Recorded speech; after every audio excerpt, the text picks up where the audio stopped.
Assalamualaikum warahmatullahi wabarakatuh. Perkenalkan, nama saya Izal Agama Aurah dengan NIM 18032121. Baiklah, pada kesempatan kali ini saya akan menjelaskan materi tentang jamur atau fungi.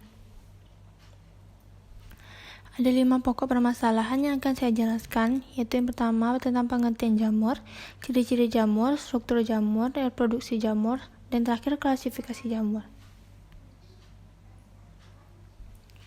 Materi yang pertama yaitu tentang pengertian jamur. Jamur atau cendawan adalah tumbuhan yang tidak mempunyai klorofil sehingga bersifat heterotrof. Jamur ada yang uniseluler dan multiseluler. Tubuhnya terdiri dari benang-benang yang disebut dengan hifa. Selanjutnya yaitu ciri-ciri jamur. Yang pertama, pada bentuk tubuh jamur ada yang berbentuk seperti benang maupun membentuk tubuh buah. Yang kedua, dinding selnya tersusun dari zat kitin. Yang ketiga, jamur banyak dijumpai pada tempat lembab, agak asam, pada bahan makanan, pada bahan organik, serta hidup sebagai saprofit dan parasit pada tumbuhan, hewan maupun manusia. Yang keempat, memiliki tubuh yang berbentuk hifa, ada juga yang membentuk anyaman benang yang disebut dengan miselium. Yang kelima, tubuh jamur umumnya multiseluler, walaupun ada yang uniseluler.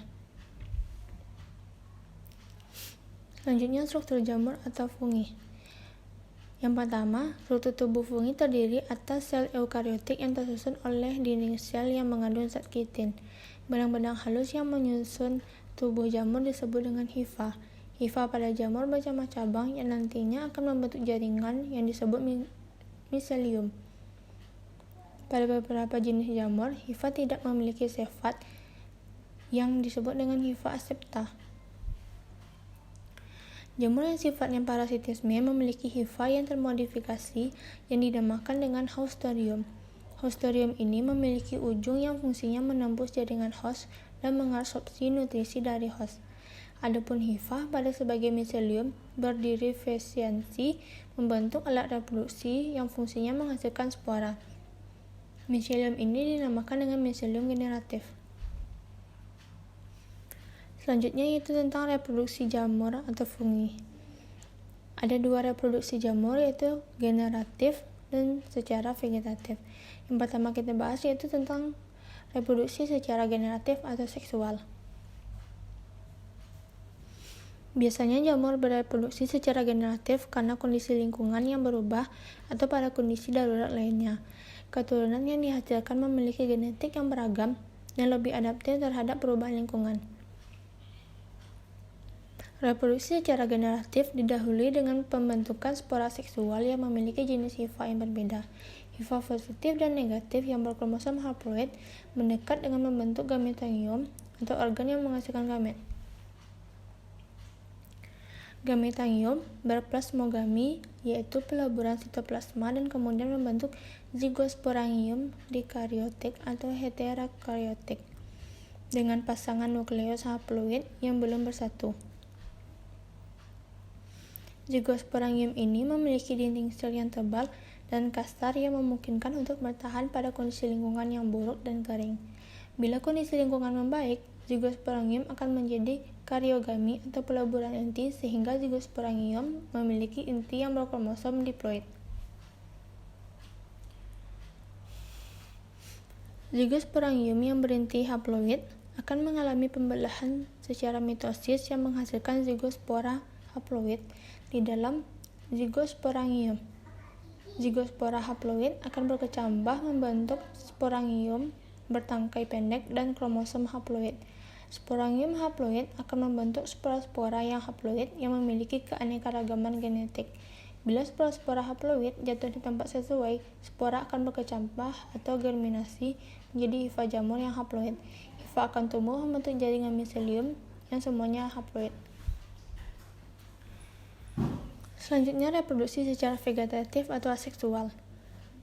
Pada jamur yang uniseluler, reproduksi secara vegetatif dilakukan dengan pembentukan tunas yang akan tumbuh menjadi individu baru. Pada jamur yang multiseluler dilakukan dengan cara fragmentasi hifa dan pembentukan spora vegetatif.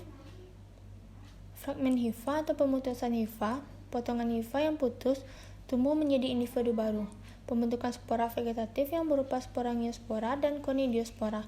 Jamur yang telah dewasa menghasilkan spongiofor atau tangkai kotak spora. Pada ujung spongiofor terdapat sporangium atau kotak spora.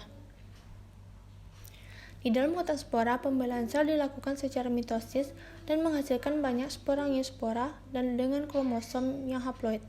Pada ujung conidiofor terdapat conidium atau kotak conidiospora. Di dalam conidium terjadi pembelahan sel secara mitosis yang menghasilkan banyak conidiospora dengan kromosom yang haploid. Baik sporangiospora maupun conidiospora, bila jatuh di tempat yang sesuai akan tumbuh menjadi hifa baru yang haploid. Selanjutnya tentang klasifikasi jamur. Yang pertama ada zygomicota. Ciri-ciri dari zygomicota yaitu dinamakan zygomicota karena membentuk spora dengan dinding tebal yang disebut dengan zygospora, habitat di darat, tanah, atau pada organisme yang telah mati. Memiliki hifa senositik. Miselium memiliki 3 tipe yaitu stolon, rhizoid, dan sporangiofor. Bereproduksi secara seksual dan aseksual. Selanjutnya, ascomycota. Ciri-ciri dari ascomycota yaitu menghasilkan ascospora dengan reproduksi generatif, memiliki talus uniselular dan multiselular, memiliki hifa yang berasepta, pada tiap septa memiliki 1 inti. Dinding hifa diperkuat dengan selulosa dan bersifat heterokaritik. Reproduksi vegetatif dengan memperbanyak konidia, spora, tunas, dan fragmentasi.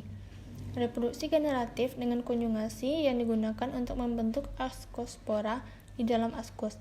Ascos biasanya dibentuk dalam tubuh buah dinamakan ascoscarp atau ascoma. Selanjutnya adalah Basidiomycota.